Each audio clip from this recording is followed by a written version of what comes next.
मौसम का मिजाज ठंडा होने लगा है और लोगों ने अपने अपने रजाई कंबल निकाल लिए हैं।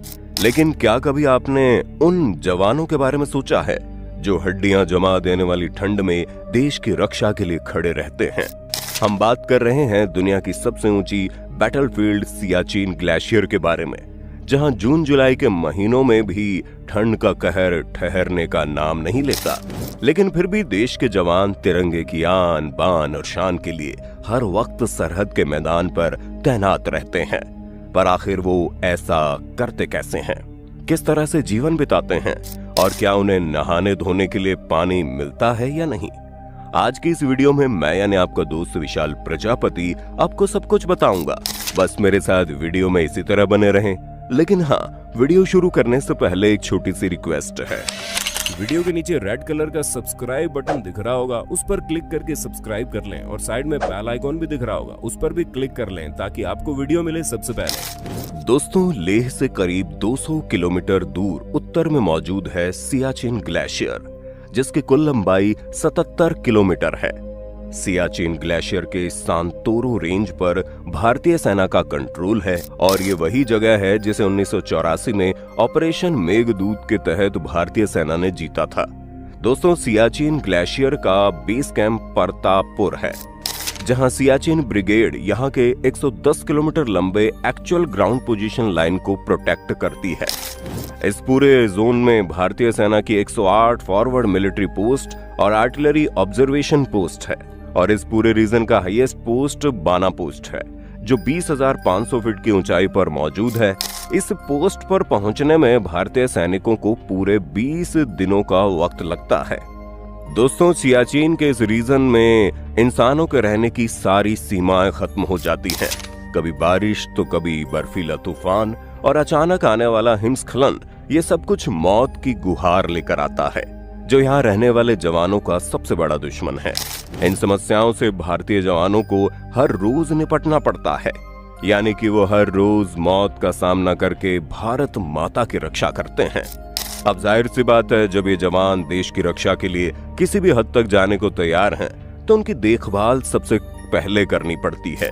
ये वजह है कि सेंट्रल गवर्नमेंट इन जवानों को जरूरत की चीजें मुहैया कराने में हर रोज 5 करोड़ रुपए खर्च करती है। दोस्तों, देश की रक्षा के लिए सियाचिन में 10,000 से ज्यादा सैनिक यहाँ हमेशा तैनात रहते हैं।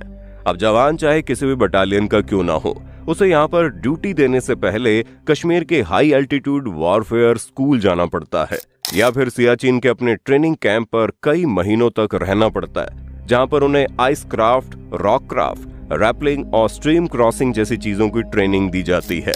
रोजाना कड़ी ट्रेनिंग के जरिए सैनिकों के स्टेमिना और स्ट्रेंथ को इंक्रीज किया जाता है, ताकि वो सियाचिन के कम ऑक्सीजन लेवल पर अपनी ड्यूटी सही से कर सकें।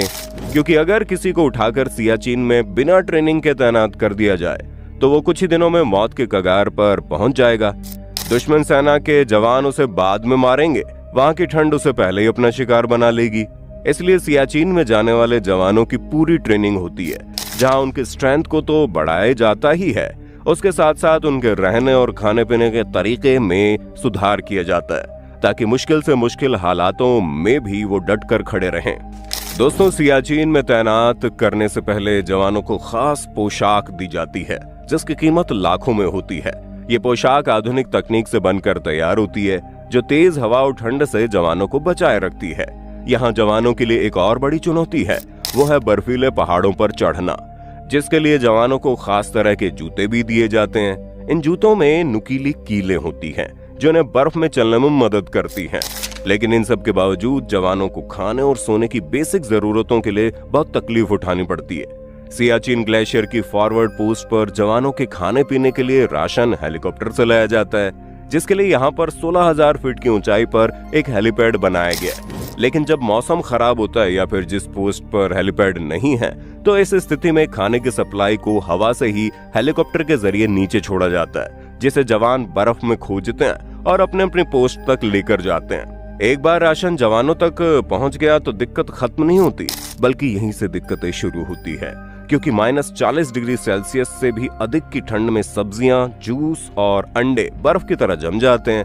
आलू जैसी सब्जी को पकाने के लिए जवानों को कुकर की 8 से 10 सीटियां लगानी पड़ती है, जिस वजह से यहाँ खाना पकाना सबसे मुश्किल काम है। और इन जवानों के लिए राशन से भी ज्यादा जरूरी होता है केरोसिन, क्योंकि इन बर्फीली पहाड़ियों पर आग जलाने का कोई और तरीका ही नहीं है। जिस वजह से इस बात का खास ख्याल रखा जाता है कि फॉरवर्ड पोस्ट पर मौजूद जवानों के लिए लगातार केरोसिन सप्लाई होता रहे। रिपोर्ट्स की माने तो सालाना यहाँ पर 2 लाख लीटर से भी ज्यादा केरोसिन इस्तेमाल होता है।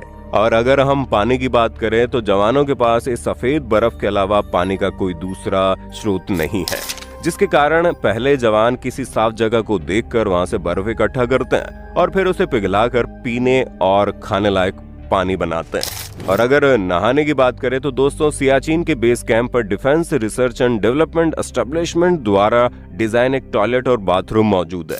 लेकिन जब बात फॉरवर्ड पोस्ट की आती है तो वहां पर जवानों को टॉयलेट करने के लिए खुले में जगह ढूंढनी पड़ती है, क्योंकि फॉरवर्ड पोस्ट पहाड़ों में काफी ऊपर होती है, इसलिए वहां पर यह सुविधा मुहैया नहीं कराई जा सकती। हालांकि वहां पर टेम्परेरी टॉयलेट बनाए जाते हैं और नहाना धोना तो आप भूल ही जाइए, क्योंकि इतनी कड़ाके की ठंड, ऊपर से पानी की कमी के कारण जवान 1-1 महीने तक बिना नहाए रहते हैं। हालांकि अब जवानों के हाइजीन को ध्यान में रखते हुए जेल बेस्ड बाथ प्रोडक्ट्स तैयार किए जा रहे हैं, जिनके इस्तेमाल से जवान बिना पानी के अपनी बॉडी को साफ सुथरा रख सकते हैं। दोस्तों, सियाचिन की फॉरवर्ड पोस्ट पर एक पूरी बटालियन 90 दिनों तक तैनात रहती है और उसके बाद उन्हें नीचे भेजा जाता है। उनकी जगह पर दूसरी टीम फॉरवर्ड पोस्ट पर तैनात होने के लिए पहुंच जाती है, क्योंकि फॉरवर्ड पोस्ट में बहुत ही मुश्किल हालातों में जवान को रहना पड़ता है और ज्यादा लंबे समय तक जवान इस तरह से रहे तो उनके स्वास्थ्य को खतरा हो सकता है। इसलिए पोस्ट की अदला बदली की जाती है ताकि 3-3 महीनों में जवानों का बेस कैंप में राहत की सांस लेने का मौका मिल पाए। तो दोस्तों, उम्मीद